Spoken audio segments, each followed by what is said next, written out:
สุขะโตโลกาวิทูอนุตตะโรปุริสธรรมสารถิ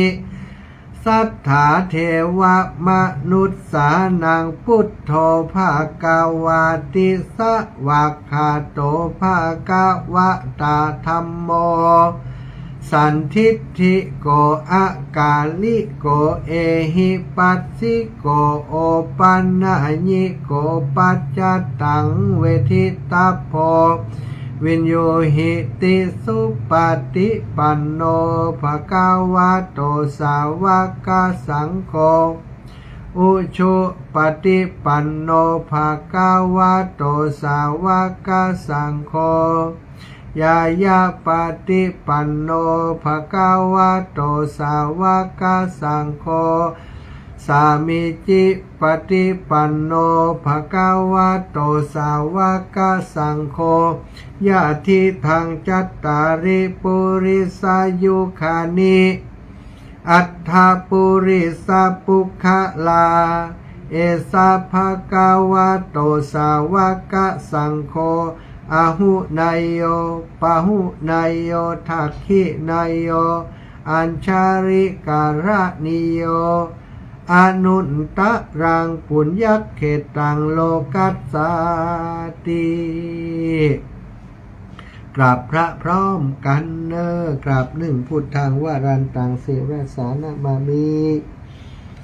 กราบสองธรรมังวารันตังสิรสานะมามิกราบสามสังฆังวารันตังสิรสานะมามิศรัทธาญาติโยมทั้งหลายไหว้พระสวดมนต์เรียบร้อยแล้วต่อไปก็จะได้สนทนาอุจากันนะในเรื่องดีๆเรื่องที่เป็นประโยชน์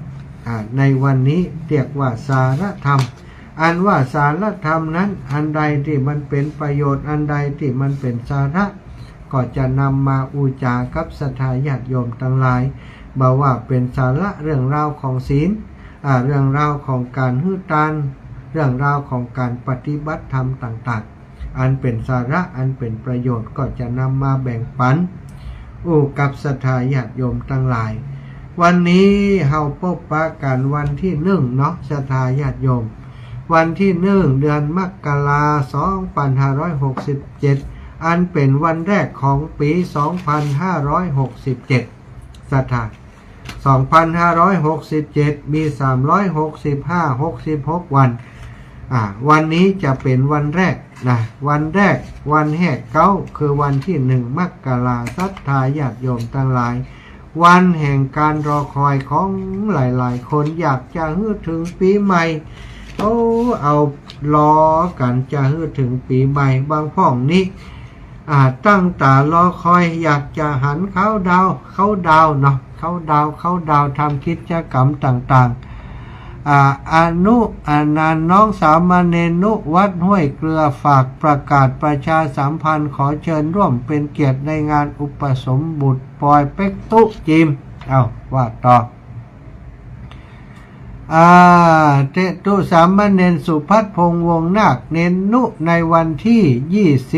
20-21 มกราคม 2567ณพัทสีมาวัดห้วยมะเกลือตำบลหัวเสืออำเภอแม่ทะจังหวัดลำปางขอเจริญพรเรียนเชิญร่วมเป็นเจ้าภาพจตุปัจจัยทายธรรมถวายพระสงฆ์หรือร่วมบุญตามกำลังศรัทธาติดต่อร่วมบุญได้ที่เบอร์โทรศัพท์0988921693หรือผ่านทางธนาคารทกสศรัทธาญาติโยมไผอยากจะร่วมบุญกับท่านสามเณรเปิ้นเนาะ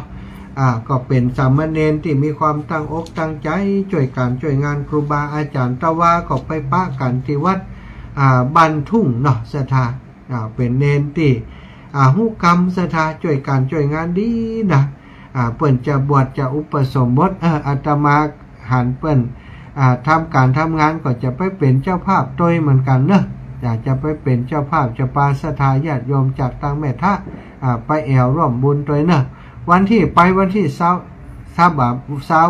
21เนาะ 21อาจจะวันที่20ถ้าไปอาจจะไปยามแรงๆก็ได้หรือว่าถ้ามีโอกาสวันที่21ก็จะไปร่วม21เนาะนำปัจจัยไปถวายศรัทธาญาติโยมท่านใดอยากจะร่วมบุญกับท่านสามเณรเนอะโทรหาอาตมาก็ได้จะบอกคือนะหมายเลขโทรศัพท์ของลูกเนนเปิ้นแล้วก็ศรัทธาญาติโยมทั้งหลายที่จะร่วมบุญกับลูกเนนผ่านทางบัญชีธนาคารก็โทรมาเนาะผ่านบัญชีธนาคารได้เนอะอาตมาภาพก็จะได้แจ้งบอกบัญชีให้ศรัทธาญาติโยมแล้วก็จะแจ้งให้ลูกเนนได้รับทราบท่านสามเณรสุพัทธพงษ์วงนาคเนาะจะบวชที่วัดห้วยมะเกลือจะได้ไปแอววัดปานเปิ่นตัวศรัทธาญาติโยมเปิ่นฝากประกาศก็ตอนที่มันอยู่ในหน้าจอนี้ก็ประกาศให้เปิ่นไปเลยเนาะศรัทธาวันนี้เนาะก็ขออนุญาตเนื่องศรัทธาในเมื่อมันเป็นปีใหม่และต้นปีแล้วก็ขอนำสารธรรมมาแบ่งปันมาฝากกับศรัทธาญาติโยมเป็นโอวาทเนาะของวันขึ้นปีใหม่ของสมเด็จพระสังฆราชสกลสังฆปรินายกของประเทศไทยของเราได้ฝากปอนปีใหม่อำนวยอวยพรมาจิตตังทันตังสุขาวะหังจิตที่ฝึกดีแล้วย่อมนำสุขมาให้แต่เจ้าออกอากาศเมื่อตอนเจ้าก็ได้นำเรื่องนี้มาปรารภและมาอุมาจาไปแล้วรอบหนึ่งตอนนี้ก็ขอนำพุทธภาษิตที่เป็นที่หลวงพ่อท่านหลวงสมเด็จพระสังฆราชท่านเจ้าได้หยิบยกเอามาเป็นปอนสำหรับปีใหม่ฝากพุทธศาสนิกชนตั้งหลายบอกว่าจิตตังทันตังสุขาวะหังจิตที่เฮาฝึกฝนดีแล้วย่อมจะนำสุขมาให้ศรัทธาอีป่อยอีแม่ทั้งหลายถ้าปรารถนาความสุขก็จะต้องฝึกฝนจิตใจตัวเก่าอบรมจิตใจตัวเก่าอบรมเรื่องอะไรยังนะอบรมให้เป็นคนที่มีความอดทนต่อสิ่งเร้าทั้งหลายสิ่งที่จะมากระทบทั้งหลายอดทนต่อการนินทาว่าร้ายของคนอื่นอดทนต่อสิ่งต่างๆที่มากระทบในอารมณ์ทางตาทางหูทางจมูกทางลิ้นทางกายทางใจเป็นผู้ที่ชำระจิตใจให้สะอาดบริสุทธิ์นะเป็นผู้ที่ห่างไกลจากกรรมดำกรรมชั่วอกุศลธรรมทั้งหลายเป็นผู้ที่ยังกุศลธรรมที่เกิดขึ้นเป็นผู้ที่ชำระจิตใจให้บริสุทธิ์ข่าวรอบก็คือด้วยการปฏิบัติสมถกรรมฐานและวิปัสสนากรรมฐานการฝึกฝนตนของแต่ละคนนี้บ่เหมือนกันบางคนก็จะต้องฝึกฝนตั้งแต่ขั้นต้นไปตั้งแต่สมถะวิปัสสนาบางคนเปิ้นอาจจะมีบุญเก่าที่บ่ต้องไปฝึกฝนอย่างอีใจปัญญาพิจารณาหันสภาวะธรรมทุกอย่างเป็นไปตามความเป็นจริงหันลักษณะไตรลักษณ์ที่มีขึ้นในตนในตัวอนิจจังทุกขังอนัตตาหันความเกิดความดับของอารมณ์ต่างๆยกขึ้นสู่การพิจารณาซึ่งเรียกว่าวิปัสสนาก็สามารถได้หู้หันธรรมของพระพุทธเจ้าที่เปิ้นเรียกว่าดวงตาหันธรรมนั่นเองแบบนี้ลักษณะนี้เปิ้นเรียกว่าการฝึกฝนตนการฝึกฝนจิตใจของตนเองอย่างเปิ้นเรียกว่าการหาความสุขมาให้กับตัวของเฮาศรัทธาญาติโยมเท่าแก่อีป่ออีแม่ทั้งหลายทุกคนปรารถนาความสุขแต่บางคนเอาความสุขของตัวเองไปฝากกับคนอื่นหวังจะได้ความสุขจากคนอื่นศรัทธาญาติโยมบ่มีไผจะเอาความสุขมาให้แก่เฮาได้เฮาเท่านั้นที่จะฝึกฝนตัวเองจะชำระจิตของตัวเองให้ขาวรอบเฮาเท่านั้นที่จะเป็นคนละกรรมดำทำกรรมขาวอกุศลกรรมให้ละกุศลกรรมทำให้เกิดขึ้นบ่ว่าจะทางกายทางวาจาทางใจก็แล้วแต่ถ้าเฮาสั่งสมอบรมให้เกิดขึ้นตลอดศรัทธาญาติโยมก็จะคุ้นชินจะเคยชินกับการฝึกฝนตนชำระจิตของตนให้สะอาดขาวรอบสิ่งเหล่านี้ก็จะนำความสุขมาให้แก่เฮาทั้งหลาย เป็นปอนที่ดีเป็นปอนที่ประเสริฐเป็นปอนที่เป็นพุทธภาษิตของพระพุทธเจ้าด้วยศรัทธาญาติโยมจำกันไว้ปอนนี้จะใช้ไปตลอดปี 2567 จิตตังทันตังสุขาวะหังจิตตังซึ่งจิตนะศรัทธาจิตตังก็คือจิตทันตังก็คือการอบรมทันตังสุขาวะหังย่อมนำวหานี่ก็นำมาซึ่งความสุขจิตของทุกคนที่ฝึกฝนดีแล้วจะนำสุขมาให้จะนำความสุขจะนำโชคลาภจะนำโชคดีจะนำเรื่องดีๆมาสู่เฮาถ้าศรัทธาญาติโยมทั้งหลายปรารถนาความสุขปรารถนาความเจริญอยากจะให้สิ่งดีๆเกิดขึ้นในตนในตัวจะไปลืมจะไปละทานศีลภาวนาอันเป็นเบื้องต้นอันเป็นเบื้องแรกอันเป็นรากฐานของการพัฒนาจิตใจถ้าเฮายังแบบเป็นคนที่ขจัดความตนีทีเหนียวเป็นคนที่ขี้จี้ขี้ทีเป็นคนที่บ่หุ่มทำบุญสุนทรทานมันก็ยากเนอะศรัทธาญาติโยมที่จะฝึกฝนจิตใจให้เป็นคนเสียสละและเป็นคนที่บ่หันแก่ตัวถ้าเฮาฝึกฝนบ่ได้เรื่องนี้การที่จะฝึกฝนให้จิตใจของเฮานั้นสะอาดข่าวรอบหรือว่าละจากอกุศลกรรมทั้งหลายได้นั้นก็เป็นเรื่องที่ยากใครก็ตามที่ต้องการความสุขจะต้องเริ่มจากการฮือตานการรักษาศีลการบำเพ็ญสมถะและวิปัสสนาในวันนี้ศรัทธาญาติโยมเป็นวันที่เริ่มต้นปีใหม่ควรจะตักเตือนตัวเก่าเตือนจิตสะกิดใจของตัวเก่าถ้าปีเก่านั้นที่ผ่านมาบ่ได้สร้างคุณงามความดีอย่างไว้เลยหรือว่าปล่อยเวลาให้ลุล่วงไปตั้งใจจะทำนั้นตั้งใจจะทำนี้บ่ได้ทำอย่างที่ตั้งใจกำยกยอดมาถึงปี 2567 ปีนี้จะทำให้ได้ก็ตั้งใจให้แต่อธิษฐานจิตไปเลยตั้งแต่วันนี้ไปอธิษฐานใจไปเลยว่าจะทำหรือต้องทำเรื่องนั้นเรื่องนี้ให้ได้เริ่มต้นจากวันนี้ไปซ้ำดีใครที่เป็นคนที่บ่เคยทำบุญสุนทรทานเลยก็เริ่มต้นจากวันนี้การทำบุญการช่วยเหลือคนอื่นโดยประการหลายๆอย่างศรัทธาอาจจะบ่ใช่เรื่องเงินอย่างเดียวการทำบุญอาจจะใจเรี่ยวแรงของเขาไปช่วยการช่วยงานคนอื่นพอเขาไปช่วยการช่วยงานเปิ้นก็ถือว่าเป็นบุญของเขาอันนี้ก็เป็นบุญได้เหมือนกันเขาบ่มีเงินบ่มีทองแต่อาจจะมามีสิ่งของที่จะมอบให้กับคนอื่นช่วยเหลือคนอื่นก็สามารถเอาสิ่งของไปมอบให้คนอื่นได้เหมือนกันก็เรียกว่าการทำบุญทำทานได้แล้วก็ได้ผลได้อานิสงส์เช่นเดียวกันศรัทธาญาติโยมการที่พระพุทธองค์ได้ตรัสว่าจิตตังทันตังสุขาวะหังนั้นก็เพราะว่าพระองค์ได้หันผลของการฝึกฝนอบรมจิตพระพุทธองค์ได้บรรลุธรรมได้บรรลุตรัสรู้เป็นพระอนุตตรสัมมาสัมโพธิญาณก็ด้วยการที่พระองค์ได้อบรมจิตของพระองค์ฝึกฝนจิตของพระองค์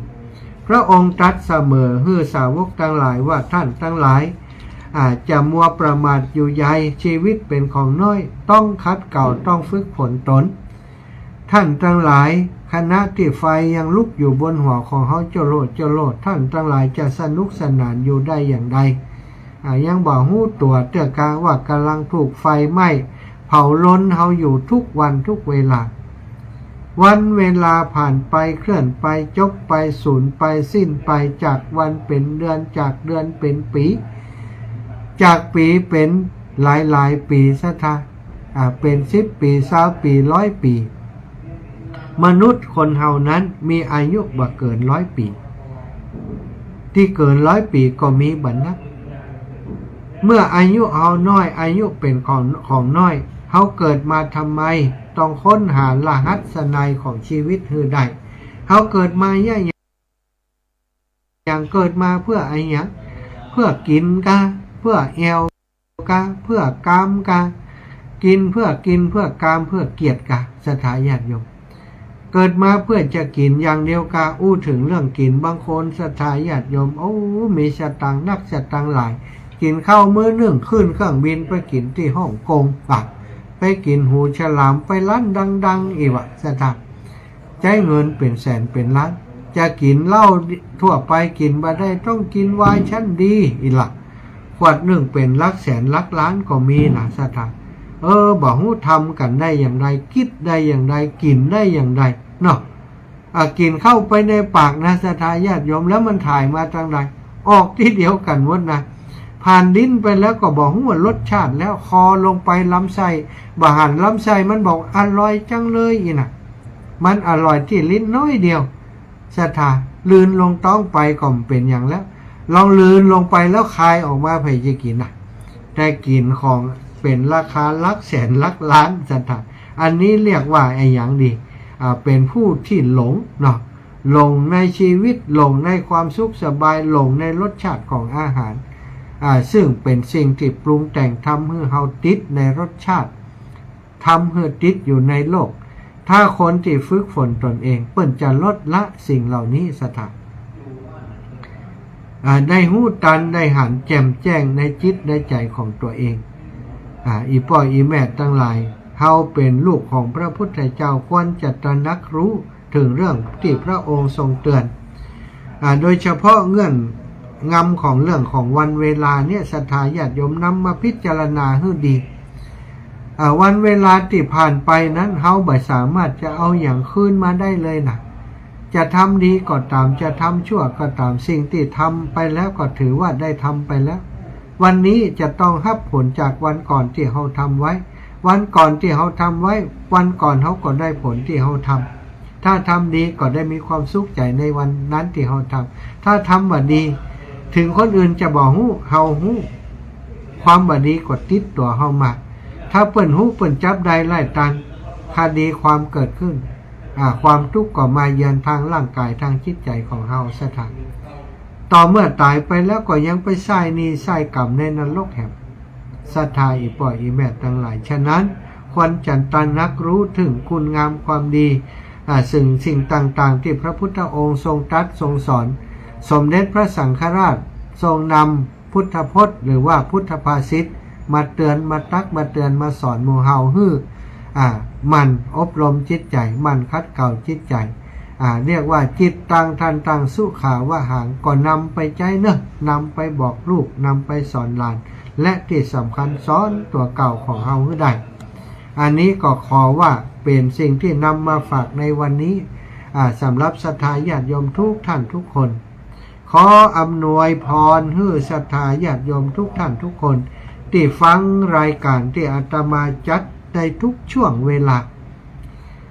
ในช่วงเจ้าตี 3 ถึงตี 5ก็ดีในช่วงของวันอังคารอย่างวันพรุ่งนี้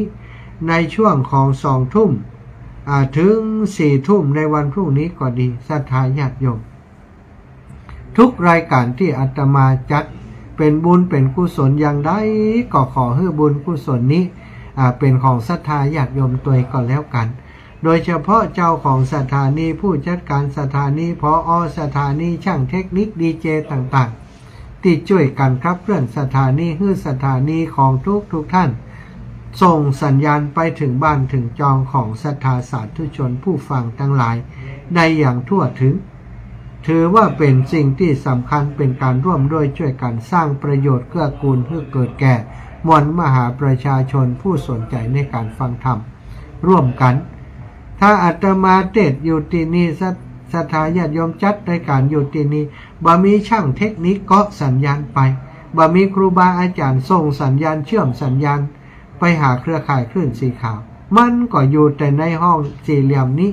ไผจะฟังบ่มีไผได้ฟังบ่มีไผได้ยินแต่ตอนนี้เขาทำงานกันเป็นเครือข่ายสายบุญส่งสัญญาณไปถึงบ้านถึงจองท่านด้วยสถานีวิทยุต่างๆต้องขอบคุณทุกสถานีเป็นอย่างสูงเนอะเพื่อท่านเจ้าทั้งหลายได้บุญได้กุศลอย่างเดียวกับที่ครูบาอาจารย์เปิ้นได้เพื่อท่านทั้งหลายเป็นผู้มีชื่อเสียงโด่งดัง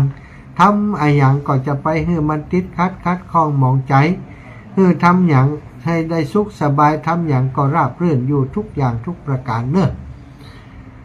ศรัทธาญาติโยมแต่เจ้านี้ระหว่างที่ไปร่วมบุญที่วัดที่สำนักพระพุทธมณฑลแห่งใหม่นั้นมีคุณโยมท่านหนึ่งได้ นำปัจจัยมาถวายแล้วก็ย้ำบอกว่าท่านอาจารย์เจ้านะอันเจ้าของเปิ้นจะรอฟังอยู่ตั้งบ้านเปิ้นฟังรายการอยู่ตลอดนะก็ดีว่าอาตมาได้ถ่ายรูปหน้าซองไว้ก็จะประกาศให้ทราบเนอะนายจันเพชรใจประสิทธิ์บ้านดงคีเล็กบ้านโฮงจังหวัดลำพูนร่วมบุญพุทธมณฑลมา100 บาทแม่ติ๊บทัดทานบ้านดงคีเล็กบ้านโฮงลำพูนร่วมบุญมา100 บาทนายสายันนางชะดาจันอุดมบ้านดงคีเล็กร่วมบุญมาแหม100 บาท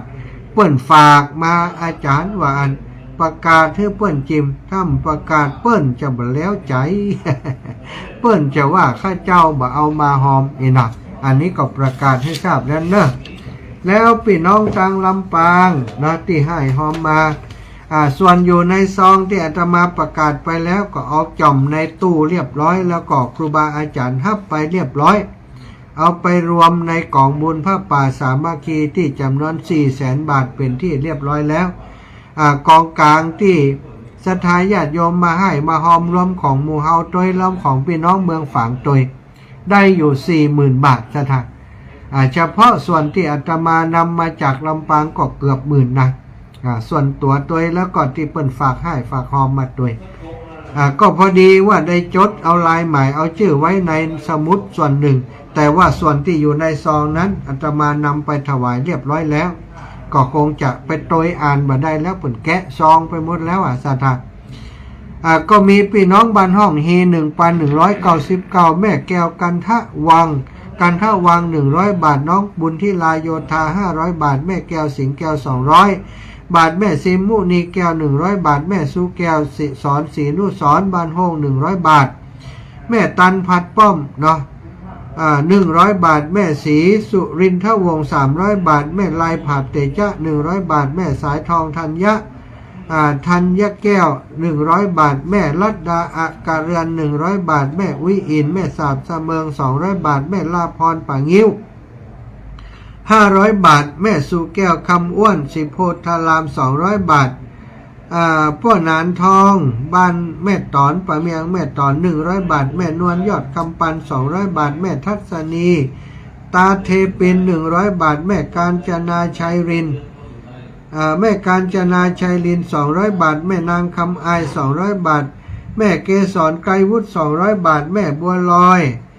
ชัยสวรรค์100 บาทแม่คำนวณบ้านดินดำ100 บาทพ่อบุญธรรมรัตนาแม่รัตนาสังคำฟั่น200 บาทแม่นิตยาจินดาปลูก200 บาทพ่อศรีอุตสมุทธวงศ์100 บาทแล้วก็แม่เยาวลักษณ์ฟองมณีนาราชพัฒลำปางโอนมาแหม100 บาทแม่จีรพันธ์โมป้อแหม100 บาทแล้วก็ไผ่หุแหมเนอะโยมแม่จีรพันธ์ฝากมาแต่เจ้านี่เขียนในซองและจำมาได้แต่ชื่ออีแม่ได้เอาใส่ซองให้เปิ้นไปแล้วเนอะทุกท่านทุกคนที่ได้ฝากอาตมามาอาตมาได้นำไปจ่อมในตู้กับเปิ้นเรียบร้อยแล้วอาจจะบ่ได้มีโอกาสประกาศแห่มแล้วศรัทธาญาติโยมก็ขอให้ได้อนุโมทนาย่อเอาบุญของท่านเจ้าทั้งหลายที่ได้ร่วมบุญไปแล้วตะกี้วันนี้มีพ่อสมนึกแม่บัวคำจันเขียวนะบ้านสันมะค่าได้ร่วมบุญเมตตาส่งปัจจัยสนับสนุนเป็นค่าน้ำกับไฟให้อาตมาแหม100 บาทพ่อบุญเลิศแม่บัวลิศหลุยจำวันร่วมบุญถวายอาตมาแหม100 บาทบ้านสันมะค่าตำบลสันติสุขนะอันนี้จากทางใดมาก่อนเปิดก่อนต้านนี่ฟังมาเถอะค่ะงานฝากประกาศมาเนื่องกราบนมัสการพระอาจารย์เนื่องในโอกาสขึ้นปีใหม่2567คณะกรรมการและคณะศรัทธาวัดพรหมมงคลต้าล้อจะจัดงานประเพณีประกาศนี้ก่อนเนอะอีแม่ที่ไหนนี่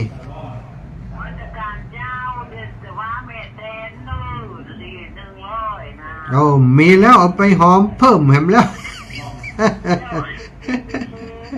มันเป็นยังเขาถือว่าเป็นของเขาหอมไปเหรอมันเขียนในซองมาหันเขาก็เอาไปหอมแหม2 ซองลูกแต่เจ้านะ แม่เขียน น้องรู้นั่นแม่ที่ว่า เชียงใหม่อ่ะน้องก็เป็นพระอาจารย์ก็มันที่ว่าหอมมันทำหลวงเจ้าสาธุแม่เข้าใจละมันเป็นอย่างหอมแล้วเนาะแต่ว่าทำไม่ได้นี่เดี๋ยวแม่จะโอนไปที่ว่าการพระอาจารย์เดินทางกับลูกแต่ว่าแม่เจ้ารถบุญหีบมาบ้านเนี่ยแม่เลยมาได้นี่โอ้มันเป็นอย่างไงหันหน้ากันกับป้อนแล้วบัดต้องโอนไหมแหมมะเอาไว้ใจพงกะป้อนแล้วคนอื่นก็ฮื้อโลเอาฮื้ออย่างแหมปลเลอร์เต็มที่ปะกันก่อยฮื้อบัดต้องโอนปะก่อนเด้อสาธุบุญฮักษายแม่บัดต้องเป็นห่วงสาธุเอ้าศรัทธาญาติโยมขอประชาสัมพันธ์งานประเพณีสืบชะตาส่งน้ำพระสารีริกธาตุขึ้นในวันที่6ที่7ที่วัดพรหมมงคลตาล้อนเนอร์ศรัทธา6ที่7มกรานี่นะเป็นงานใหญ่เป็นป้อยใหญ่ของพี่น้องตาล้อนเนอร์เจริญปอนอูเอิญเจิญจวนศรัทธาพี่น้องจำต้องดอยรอสันปะตองแม่วางพี่น้องบันโฮงละปูนป่าช้างเนอะเข้ามาร่วมบุญร่วมกุศลด้วยกันวันที่6มกราเปิ่นมีการตกแต่งดามีกิจกรรมแข่งขันฟุตบอลเตะจุดโทษอย่างเดียวเตะจุดโทษทีมละ5คนก็สมัครทีมละ500เท่าเน็ตเหมือนกันมันต้องเล่นเตะลูกโทษอย่างเดียวรับจำนวน64ทีมใครยิงประตูแม่นมาเนอะ64ทีมเงินรางวัลอยู่ที่รางวัลที่1 9,000 บาทที่2 5,000ที่3 3,000ที่4 1,000กลางคืนมีลำวงคณะชูเมกเกอร์นะวันที่7มกราคม2567เวลาประมาณ9 นาฬิกาทำพิธีสืบชะตาส่งน้ำพระบรมสารีริกธาตุศรัทธาสาธุชนทั้งหลายสามารถมาร่วมบุญได้ที่วัดพรหมมงคลท่าล้อเนาะชมมงคลท่าล้ออำเภอดอยหล่อจังหวัดเชียงใหม่เนอะติดต่อได้ที่ท่านผู้ใหญ่บ้านปอหลวงวิชัยจอมใจตระกูลแล้วก็ท่านสอบต.วฤทัยวรฤทัยเนาะวานม่วงนั่นหรือว่าจะมาที่วัดพรหมมงคลท่าล้อเลยก็ได้ไผจะเอาหงตาลมาไผจะมาร่วมบุญจะสนับสนุนกิจกรรมอย่างก็แจ้งเปิ้นได้เลยเนอะโอ้วัดหมดพรหมมงคลท่าล้อบัดเดียวเปิ้นมีตู้เจ้าใหม่มาอยู่เนอะชื่อก็ใหม่นะสถานท่านอาจารย์วันใหม่ซึ่งไปได้สร้างได้แปลงที่วัดเหล่ามนทาทิพย์เรียบร้อยแล้วตาลเรียบร้อยแล้วโอ้มีบุญศรัทธาญาติโยมเปิ้นขอมาช่วยสร้างวัดมงคลตาล้อนี้เปิ่นยังมีหยังกำเตือศรัทธาศาลายังต่างๆก็ยังมีกำเตือมีกุฏิเล็กๆอยู่2 หลังนะตอนนี้เปิ่นก็ได้ไปนิมนต์อาจารย์วันใหม่ได้มาเป็นผู้นำทางจิตวิญญาณเป็นผู้นำนำธรรมนำสร้างเป็นผู้นำในการเป็นสะพานบุญให้ศรัทธาญาติโยมสาธุชนทั้งหลายได้มาร่วมบุญสร้างวัดแปลงวาที่วัดพรหมมงคลท่าล้อที่นี่ท่านอาจารย์วันใหม่ก็ได้มาประจำที่นี่ตั้งแต่วันที่26และศรัทธาวันนี้อาตมาภาพได้มาเอี่ยวหาเปิ้นก่อนลวดนอนที่วัดพรหมมงคลท่าล้อสัก1 คืนมาชิมลองบรรยากาศวัดพรหมมงคลท่าล้อโอ้ได้ข่าวดีว่าท่านผู้ใหญ่หันหน้าอาตมาเปิ้งใจว่ะ ท่านอาจารย์วันนามาเอวมันเนอะผมจะแปลงกุฏิฮื้ออีว่ะป่าไปพอกุฏิหันเก่าหันหลังอาจจะแปลงกุฏิฮื้อว่ะเนาะก็ขอบคุณเนอะท่านผู้ใหญ่แล้วก็สลาดิษช่างดิษเนาะเป็นคนรู้จักมักคุดกันนะสลาดิษนิสถาบอกว่าโอ้ท่านอาจารย์ผมจะปากันแปลงกุฏิหลังนี้คือท่านอาจารย์นะมาช่วยกันพัฒนาจิมว่าเนาะก็โอเคกันเนาะเป็นสร้างวัดสร้างวานี่อาตมายินดีอยู่แล้วครูบาอาจารย์ท่านพระครูอภิวัฒน์ผอ.คลื่นสีขาวของเฮาก็เป็นครูบาอาจารย์ของโยมช่างดิษแล้วก็ท่านผู้ใหญ่เนาะหลวงพ่อพระครูสุเมธธรรมเสวี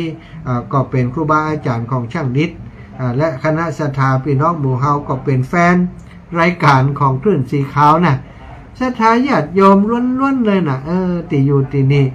ก็เลยได้เคยได้บอกเพิ่นว่าจะไปช่วยกาแล้ววัดเรามณฑาก่อนนะอีเนาะบัดเดียววัดเรามณฑาก็ได้สร้างศาลาการประเรียนแล้วละแต่ว่าที่วัดพรหมมงคลท่าร้อยยังบ่มีอย่างกำเตื้อจะมาช่วยกันที่นี่ก่อนศรัทธา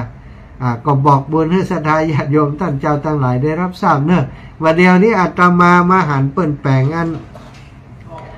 กำแพงวัดได้มาปวารณาบอกว่าจะช่วยเนอะกันเดียวจับช่วยอันแปลงกำแพงอาตมานี่ก็มีฝีมือเล็กน้อยนะประดับหินเก่งอะละนะศรัทธาจะเอาหินมาประดับเป็นกำแพงวัด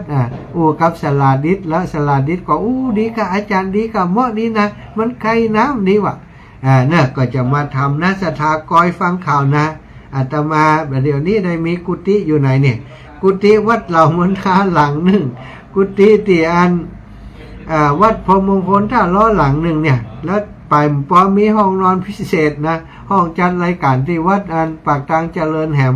แล้วก็ติเชียงใหม่นี่ก็วัดอันฝ่ายหินเนาะติพระบาทอุดมก็มีที่นอนเนาะไปเมืองฝางก็มีที่นอนอยู่ลำปางก็มีหลายที่นะต่างเมืองปานก็มีสถานต่างเวียงป่าเป่าก็มีที่นอนเกิดมาจากนี้มีบุญที่ครูบาอาจารย์เปิ่นเมตตาคุณนาอาตมาศรัทธาญาติโยมเอาบุญทั้งหมดทั้งมวลมาฝากท่านเจ้าทั้งหลายเนื้อ1946แล้วไปก็จะหมดแหมแล้วฝากประชาสัมพันธ์งานบุญของพี่น้องเมืองฝางตัวนะหลวงปู่ท่านพระครูสุจิตานุรักษ์จะมีงานใหญ่ในวันที่30 จัตตาหลวงที่วัดพระพุทธบาทอุดมน้ำบ่อสวาเนอร์อาตมาภาพก็จะไปร่วมงานกับหลวงพ่อเพราะว่าจะเดินทางไปส่งครูบาอาจารย์เปิ่นมางานที่ลำปางแล้วก็จะกลับใช้ประการป้าเปิ่นแอวหลายที่วันนี้วันพุธเนาะตอนบ่ายๆก็จะเดินทางไปที่อำเภอฝางคงจะถึงมาแล้งค่ำๆนะสถานจะไปจัดรายการที่ฝางเพื่อนเนอะ2 ทุ่มถึง4 ทุ่มจะจัดรายการที่ฝางก็จะเดินทางจากที่นี่ประมาณสักเที่ยงก่อนมาอันไปถึงจ้าบ่ได้เตรียมตัวให้เหมาะเนาะปะกันที่ฝางวันที่3ศรัทธาญาติโยมแม่มาลีวันพิเคราะห์งานแม่จันศรีสุขาแม่บัวพัดกุหลานเนอะแม่มีพินโยพาสไปปะกันปุ้นเนาะพี่น้องปังปอยพี่น้องเสาหินพี่น้องเมืองฝางพี่น้องสันทรายพี่น้องห้วยงูไปปะกันที่พุทธบาทอุดมน้ำบ่อชาวาพี่น้องเวียงป่าเป้าวันที่3ตอนบ่ายจะแวะไปแอวหาไปกราบหลวงปู่ต้ยเนาะกราบหลวงปู่ที่วัดพระธาตุจอมพอไปขอปฏิทินแห่งสัก10 เล่มก่อนหมดแชทแล้ว0808844173ศรัทธาโทรมาได้เลย0808844173มาแล้วแม่ลาพรป่างิ้วมาหาแม่ขอไว้สาเจ้าแม่ไปได้ไปไหนกับเปิ่นนะท่านเอ้ยยังสบายดีแต่เจ้าเจ้าแม่แม่ไปได้ไปที่ว่าท่านมันฝางนะเป็นยังกะไปเป็นยังว่าอีแม่มันไกลโลไปมันได้เจ้าแม่สาธุบุญรักษาแม่อยู่ดีมีสุขเนอะก็ไหว้สาท่านอาจารย์พระอาจารย์กฤษพุทธอุทยานเชียงใหม่คนดีแล้วยอมนำสุขมาให้นะสมเด็จพระสังฆราชท่านบอกฟังอยู่อาจารย์ครับท่านอาจารย์ตุลุง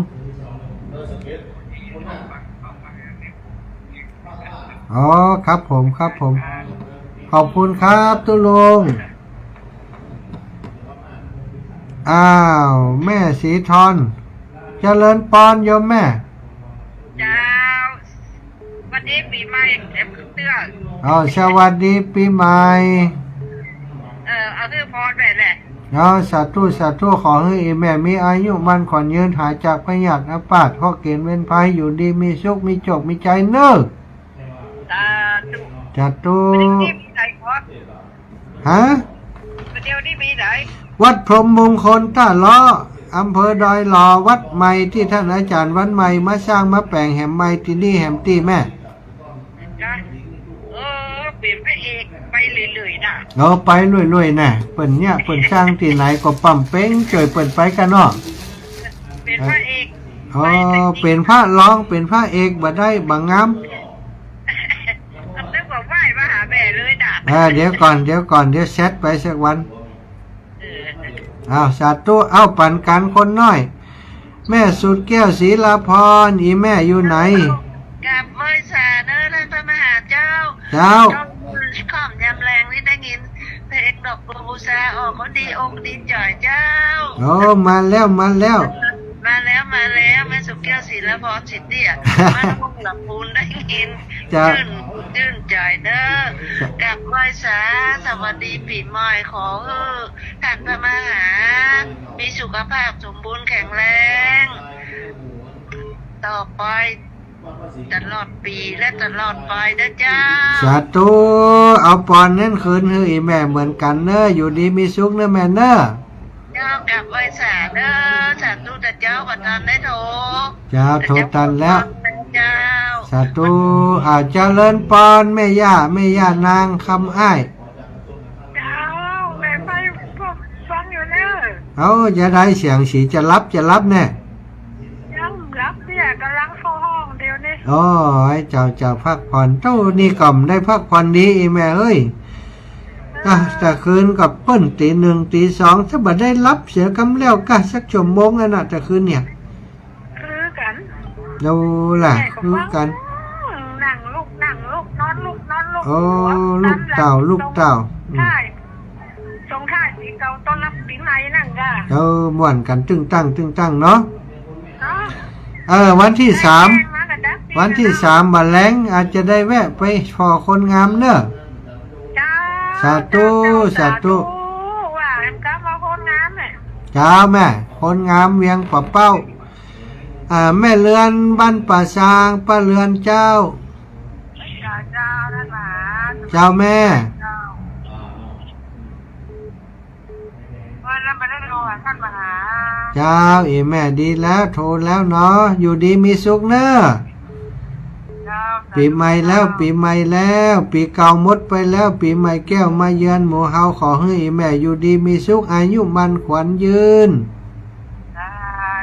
สาธุอ้าวแม่นิดกรสวรรค์แม่นิดโป่งหนองรับแล้วเจ้า เจ้าแม่ ได้โอนแต่เจ้า ได้บุญตั้งแต่เจ้าเนาะได้บุญมาหาเลยเจ้า เจ้า อยู่ดีมีสุขจงมีแต่ความสุขความเจริญตลอดไปปี2567นะเจ้า สาธุอีแม่เพื่อนกันเนอะอยู่ดีมีสุขอายุมันขวัญยืนเอ้าแม่สายทองสวัสดีเจ้ามาหาอีแม่อยู่ไหนนี่อยู่บ้านหลังใดนี่อยู่บ้านห้วยการนี่แล้วไปลำพูนไปเยี่ยมคนป่วยเป็นญาติกันบ้านห้วยการรักษาฮะเจ้ามาวันนั้นที่ท่านั้นถ้าผ่านมาวันนั้นนะกะแล้วก่อนบ้านแล้วอีกาได้ข่าวเร็วจ้ะยังแถมโฮโคเดี๋ยวก็ปีใหม่แล้วก็อีกมากันนะกะจะแล้วล่ะเร็วโอ้ฉลาดเป็นเก่งเนาะก็กล้ามือก็หินแสนตัวนี้กล้ามือมันนักเนาะก็เฮงกันนะเจ้าสาธุแม่นะอยู่ดีมีสุขนะแม่สาธุเริ่มได้มาแล้วเนาะวันที่3นี่เนาะ3นี่บ่ได้ไปหาแม่เจ้านะพุ่นนะไอ้แม่เขาจะไปหาแม่พุ่นนะแม่เดี๋ยวมีเวลาช่วงอื่นจะไปเนอะเจ้าแม่เจ้าแม่จัดตู้แม่สายทองแม่เอ้ยวังเจริญกะปิดวิทยุก่อนคนงามวังเหนือเจ้าแม่อยู่จังไงแม่อยู่เจ้าอยู่เชียงใหม่กะเจ้าไว้สาเจ้าวันนี้ปีใหม่นะเจ้าเจ้าอีแม่อยู่ดีมีสุขนะ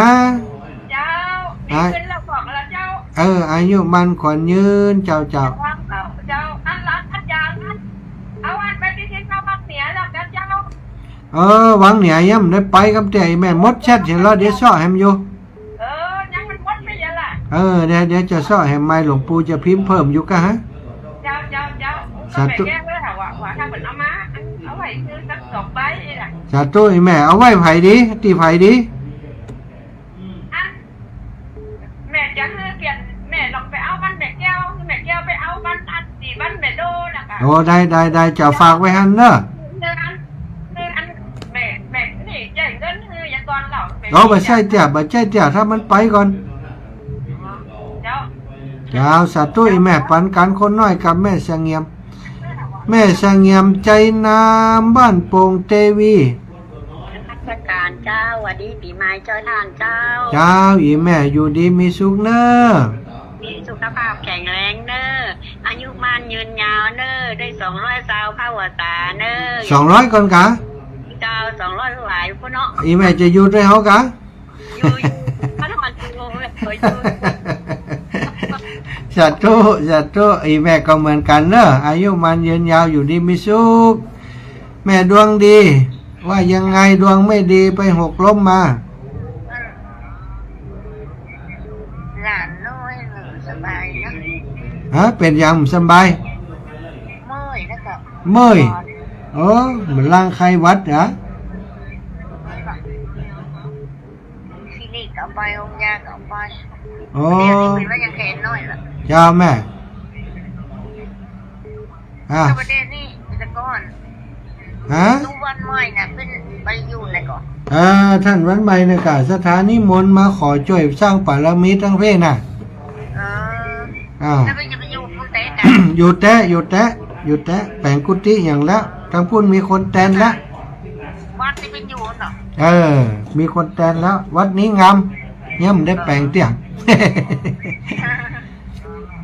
วันใดจะไปแม่มาแอวเนอะ วัดมันตู้วันใหม่มาแอลเดอร์ จะป้าเปิ้นไปแอวหาแม่เจะเลินปอนแม่นวลยอดคำปาน เจ้าไว้สาเจ้าไม่ได้ติดกันนะเนาะ เจ้าอีแม่ เร็วเริงดีจ้ะไม่ได้อยู่ได้ยัง โอ้ เนาะ อีแม่ตา ไม่ดูเนาะ อดเอาเนาะแม่เนาะ เจ้าเอาเนาะ เจ้าสัตว์ตัวแม่นะกึดเติงหาแม่เนอะ เจ้าก็เดิมเหมือนกันนะเนาะ สัตว์ตัวเจริญปอนแม่จันฟองปงดอนว่ายังได้คนงามเจ้าโฮม จิ้มมาใกล้หรอ ตัวนั้นกะใจไก่มันโทรหากันแล้ว ไก่ตัวไก่ อยู่ไหนมันเดียว ที่บ้านกันนอนกันเนี่ย เดี๋ยวจะไปหาสักวันก่อนจะไปเก็บตังค์กับฟังวิทยุ ได้ปฏิทินแล้วอย่าหลวงปู่ส่งไปให้อย่า หลังลุงน้อยมันได้ลุงเกียร์ เอากระป๋อกะได้หลวงปอมมึงฝังกระป๋อกะ ผมก็ได้คาถาเลย เอาคาถาจดให้กันได้เนาะสัตว์ตู้แม่นะครับสายอื่นก่อนเดี๋ยวก็จะเอาไปให้เนอะไปกาไปหากาแม่ยวงแก้วจุไลเอาสายสุดท้ายเนอะซะนะ เจ้าสาธุหาเจ้า เจ้าแม่ แม่ได้ปฏิทินแล้วเนอะ โอ้สัตว์ตู้เนอะดีแล้ว สวัสดีปีใหม่ด้วยเจ้า เอาอยู่ดีมีสุขอายุมันขวัญยืน สาธุอย่างเดียวกันเนาะ เอาศรัทธาญาติโยมลวดลาตัวแม่คำปันเนี่ยนะเอาศรัทธาญาติโยมที่ฟังรายการเฮ้ยอยู่ดีมีสุขจูโพจูท่านจูผู้จูคนเนอเอาแม่คำปันบุญธรรมว่าไป หรือว่าสาเจ้าไม่ฟังกันเด้อ ลำปางตันเปิ้น ไปแล้วเจ้า ลำปางตันเปิ้นชอบวงมงเนาะฮะ ตอนนี้อยู่เชียงใหม่แล้วเจ้า เชียงใหม่อีแม่วัดพรหมมงคลตาล้อนเนอะวัดใหม่ เจ้าสวัสดีปีใหม่นะเจ้า เจ้าสวัสดีปีใหม่ขอให้แม่อยู่ดีมีสุขเจ้า เจ้าไว้สาเจ้า อายุวันโนชุขังปลาง สาธุ เอาแม่อ้อยว่าไปหมดเวลาตัวกันไป แม่อ้อย รับแล้ว สวัสดีเจ้า วัดดีเจ้า สวัสดีปีใหม่นะเจ้า วัดดีปีใหม่อีแม่เหมือนกัน ทำไมแต่ก็หนาวเลย ฮะ ทำไมมันหนาวกะ โอ้เชียงใหม่หนาวกะชันงอนเดี๋ยวนี้ ต้นมอนหนาวขนาด โอ้หนาวละหนาวเหมือนกันอ่ะ อาบน้ำ แปะน้ำเหียก้า ฮะ แปะน้ำเหียก้า ทำเร็วละ สาธุแม่บุญรักษาอยู่ดีมีสุขนะเอ้ารับสายแม่ยายพรหน่อยยายพรล่วงวัวแดง เอามาจะจับเจ้า โอ้วันนี้ตกอันดับแล้วมันตันเขาแล้วสอบมงอะฮะ ทำไมโอ้ยไอ้มันกันเนี่ย มันเดียวมันตันแล้วแกแล้ว ไอ้เราโทรศัพท์มันเนี่ยมันติดหนาอะ สาธุยายพรอยู่ดีมีสุขนะปีใหม่นี้เนอะเจ้าอายุวันโนสุขังพลังแม่ยายพรเอ้าเจริญปอนแม่เฉลียวร่องนอด เจ้าตะกี้โทรละอันสั่งจอบแล้วแม่เปิดมาได้ยินหน่อย นักกะแหละมาได้ยินติดโทรศัพท์แหละแม่ล่ะ เจ้า เดี๋ยวนี้ โทรศัพท์ได้ยินในวิทยุ เดี๋ยวนี้ดียินแล้วเหรอเนาะ เจ้า ตะกี้ โทรให้ผมกี่ตายบนนั้นเพื่อนสักเสีย โอ้ล่ะเจ้า เจ้าปีใหม่ที่ขอสั่งอายุวันกว่ายืนเนอะ เจ้าแม่ก็เหมือนกันนะแม่อยู่ดีมีสุขอายุมันขวัญยืนเจ้า เจ้าดีส่งไปนั่นทุกครั้งเลยเนาะ ถูกต้องแม่ เจ้า เจริญปอนแม่คำนวณดินดำอย่างไรเอ่ย ภาษาดาว เจ้าแม่ อันตะกี้แม่ให้หลานแม่โอนไปให้แล้วเนอะ อ๋อเจ้าสาธุอีแม่นะ การละการน้องทมนวันที่นะมันเป็นสมทบด้วยแหม50 บาทกับ อ๋อ แม่จันติดแหม50 บาทแม่โอนไป200 อ๋อเจ้าสาธุอีแม่เด้อ เจ้ากุเตียแม่โอนติปทุมทิพย์นะ อ๋อเจ้า ที่ไปจะแม่จะโอนกุเตียนะ อ๋อสาธุเจ้าแม่ เจ้าอันนี้เขาโอนตะกี้เลยโอนตะกี้ว่ามันรวมทั้งบุญด้วยเปิ่นอีกอ่ะ เจ้าแม่สาธุอนุโมทนาบุญแม่จันโยมแม่จันราชโคมอยู่ดีมีสุขอีแม่สวัสดีปีใหม่ จ้าอวยพรคือแม่เลย สวัสดีปีใหม่นี่โลอยู่ดีมีสุขนี่โลโอ้ยยังไงฮะ นะกะทั้งเป็นทั้งอยู่เนี่ยหน่อยจะโทรไปขอไปหาอีแม่วันนั้นโลบอกโอ้ยพรปีใหม่ให้แม่จะได้ชดไปหาอีแม่ลุบตั้งทำหลวงน่ะ ก็น่าทุกแล้วอันเดียวมันปีใหม่วันที่1เนี่ย วันที่1นี่ขอให้อีแม่อยู่ดีมีสุขอายุมันขวัญยืนอายุยืนยาว100 ขอบเข้าว่าสาเนอะ ค่ะเหมือนกันเนอะฮักแม่ฮักครอบครัวเฮาเนอะอบอุ่นมีความสุขครอบครัวธรรมะเนอะเจ้ามีอย่างกระโทรมามีเวลาก็ไปแอวหาเนอะแม่เนอะเจ้าบุญรักษาโยมแม่แม่ไหลต่างถิ่นเฮาคนต่างถิ่นต่างแดนมาแหมแล้วนี่แรงงานพม่านี่ใครหัวอยู่ฮะน่ะจะเลินปอน